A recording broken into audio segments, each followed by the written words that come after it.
तुम्हाला माहिती आहे का संक्रांती दिवशी पतंगबाजी करण्यामागे काय परंपरा आहे? तर चला जाणून घेऊया.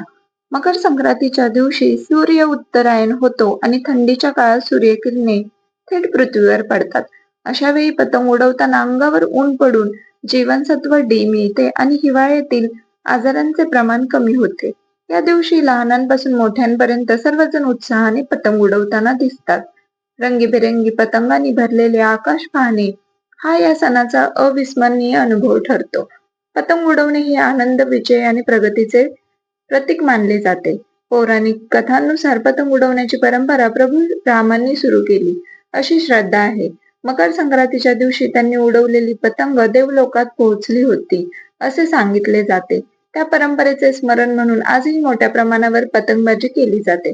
पतंगबाजी ही केवळ खेळ नसून ती कुटुंब आणि समाजाला एकत्र आणणारी परंपरा आहे. धन्यवाद.